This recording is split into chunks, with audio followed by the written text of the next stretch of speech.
The storm had come down from the mountains fast, rolling in like a herd of wild horses. The wind howled through the valley, snapping at the trees and bending the long grass flat against the earth.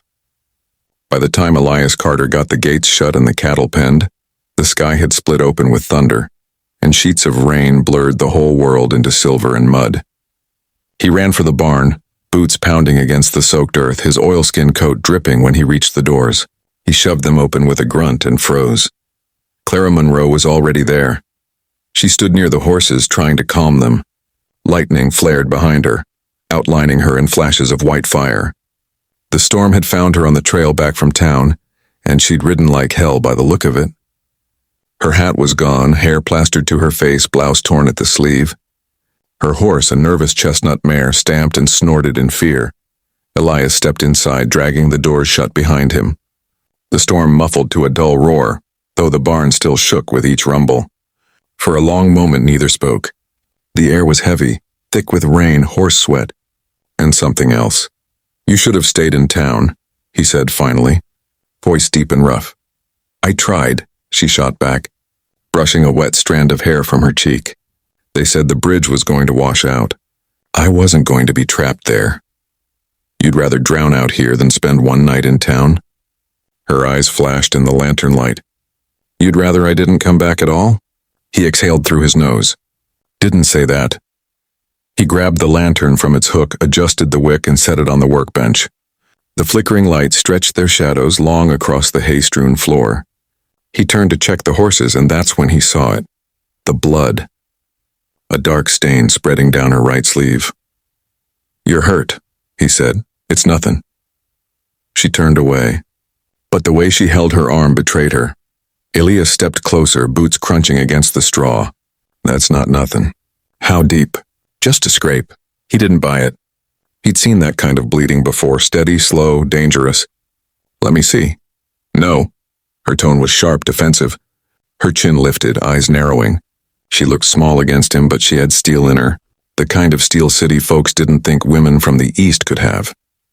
Elias sighed, rubbed a hand over his face, and took a half-step closer. "Miss Monroe, I told you I can handle it.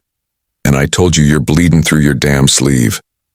His voice came harder now, low and commanding, the way he spoke to a spooked horse. "You'll get fever if it ain't cleaned." Clara's lips parted, but she said nothing. The thunder rolled again, rattling the rafters. Somewhere in the corner a horse snorted, the sound echoing like a warning. Elias's eyes darkened as he looked at her. "Stop looking.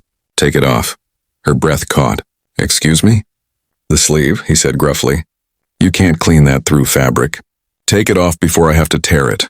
He hadn't meant it to sound the way it did, but the air between them shifted the second the words left his mouth.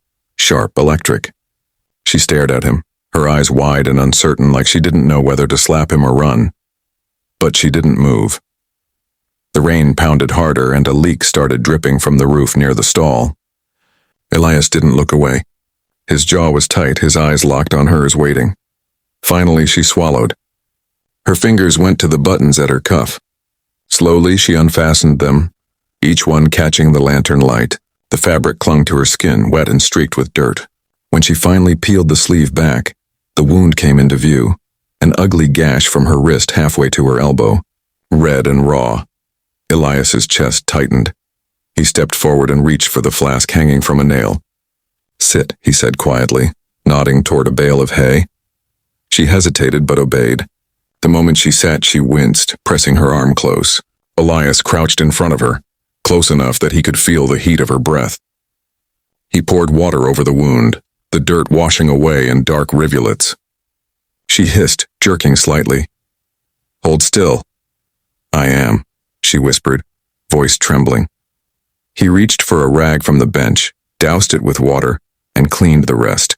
His fingers brushed her skin as he worked, rough, calloused hands that somehow moved gently. She could feel the strength behind every motion, the restrained force of a man used to breaking wild horses and mending fences with his bare hands. When he tied a strip of clean linen around the wound, his fingertips lingered at her wrist. He didn't mean to, but he didn't pull away either. "You should have told me it was this bad," he said quietly. She met his gaze, lips trembling. You've already made it clear you think I can't handle ranch work. I wasn't about to prove you right. He gave a small, humorless smile.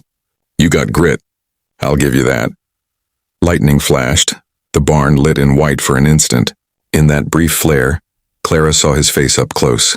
The scar along his jaw, the shadow of stubble, the line between his brows that said he'd seen too much and talked too little. Her voice softened. You talk like you've patched up worse. Plenty worse. He tied the last knot and let out a breath. Then he sat back on his heels, looking at her arm one last time. There, that'll hold. The rain softened to a steady whisper. For a while, neither spoke. Clara's heart was beating too fast, too loud. She tried to look away, but her eyes found his again, steady, unreadable. You could have let me be, she said finally. I could have, he replied, but I didn't. Something flickered between them. Something fragile, dangerous. He stood towering over her. His coat was still wet, water dripping from the brim of his hat. He hung it on a hook, then turned back to her. You'll stay in the bunkhouse tonight. The storm's not letting up. I can ride to the cabin. No, you can't, he interrupted, voice firm. River'll be over its banks. You'd drown before you hit the ridge. Clara stared up at him, defiance fading. She could tell from his tone there was no use arguing. He wasn't just being stubborn. He was right. He leaned one shoulder against the post, eyes half in shadow. You ain't used to taking orders, are you? Not from men who bark them, she said. He gave a faint grin. You'll learn I only bark when I'm listening to fools. Her lips curved despite herself. The corner of his mouth twitched like he almost smiled but didn't let himself. Then silence settled again, heavy but not empty. The lantern light flickered across his face, catching the color of his eyes, storm gray, sharp, alive. She found herself studying the line of his jaw, the way his hands rested at his sides, the way he carried himself, steady, like a man who'd made peace with danger long ago. Elias, she said quietly. He lifted his chin a fraction. Yeah? Why are you out here alone? He didn't answer right away. His gaze drifted toward the rain-slicked window. Land needs work. Someone's got to keep it. That's not what I asked. He turned back, the look in his eyes harder now. Some things ain't for talking. She held his gaze. Maybe some things need to be. He took a step closer, slow and deliberate, until she had to tilt her head back to meet his eyes. You keep pushing, Miss Monroe, he said softly. You'll find I ain't the man you think I am. Her pulse fluttered. Then show me who you are. For a heartbeat, neither moved. The rain tapped like fingers on the roof. The lantern hissed. Then he took a breath, turned away, and grabbed the bandage roll again, busy hands, controlled, steady. You're patched and safe for the night. That's all that matters. But the look he gave her before he blew out the lantern said something else entirely, something he wasn't ready to name. Darkness filled the barn, broken only by the faint light of lightning in the distance. Clara listened to his boots cross the floor, the creak of the door as he stepped out into the storm again. For a long while, she sat there, the smell of rain and hay thick in the air, his touch still ghosting along her skin. She looked down at the bandage, neat, tight, done by a man who'd learned care the hard way, and something inside her shifted. Elias Carter had walls as high as the mountains, but for a few minutes in the dim lantern glow, she'd seen what was behind them. And that, more than the wound, more than the storm, was what left her shaken. Outside, thunder rolled one last time over the valley. The rancher walked into the rain, head bowed, coat flaring in the wind. He didn't look back, but every step he took was heavier than the last, because in that barn, with one wounded woman and a lantern's flame, he'd felt something he'd sworn he'd buried years ago, something wild, something dangerous. He'd unleashed it without meaning to, and now he wasn't sure he could cage it again.